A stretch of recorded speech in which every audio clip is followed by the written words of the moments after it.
काँग्रेसकडून लोकसभेसाठी समन्वयकांच्या नियुक्त्या जाहीर करण्यात आलेल्या आहेत। समन्वयकांवर निवडणुकीच्या व्यवस्थापनाची जबाबदारी देण्यात आलेली आहे। के.सी. वेणुगोपाल यांच्याकडून समन्वयकांच्या नियुक्त्या जाहीर करण्यात आलेल्या आहेत। या समन्वयकांवर निवडणुकीच्या व्यवस्थापनाची जबाबदारी देण्यात आलेली आहे।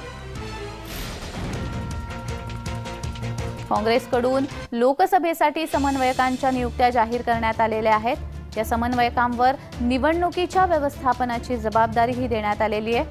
के.सी. वेणुगोपाल यांच्याकडून या नियुक्त्या जाहीर करण्यात आलेल्या आहेत।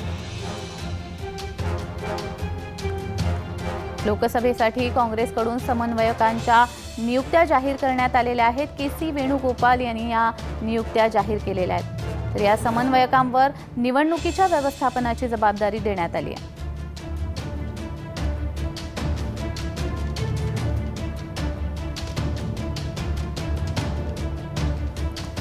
तर या संदर्भात अधिक माहिती देण्यासाठी आमचे प्रतिनिधी डॅरिल मिरांडा आपल्याशी जोडले गेलेले आहेत। डॅरिल, काँग्रेसकडून लोकसभेसाठी आता समन्वयकांच्या नियुक्त्या करण्यात आलेल्या आहेत, कशा पद्धतीने त्यांचं काम असणार?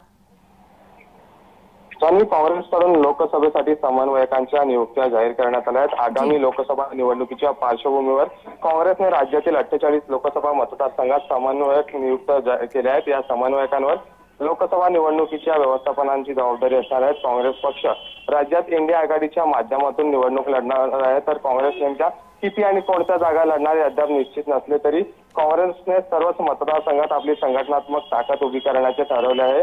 काँग्रेसचे सरचिटणीस के.सी. वेणुगोपाल यांनी रविवारी जे आहे ते समन्वयकांच्या नियुक्त्या जाहीर केल्या आहेत। मुंबई उत्तरसाठी मधु चव्हाण, मुंबई उत्तर पश्चिमासाठी असलम शेख, मुंबई उत्तर पूर्वेसाठी बलदेव खोसा, मुंबई उत्तर मध्यसाठी अमीन पटेल, तसेच मुंबई दक्षिण मध्यसाठी अशोक जाधव, तर मुंबई दक्षिणासाठी वीरेंद्र बक्षी या समन्वयक असतील अशी जी नावाची यादी आहे ते के.सी. वेणुगोपाल यांनी जाहीर केली आहे। जान्हवी जी, डॅरिल, व्यवस्थापन या समन्वयकांकडे निवडणुकीचं व्यवस्थापन देण्यात आलेलं आहे, कशा पद्धतीने ही कामं केली जाते?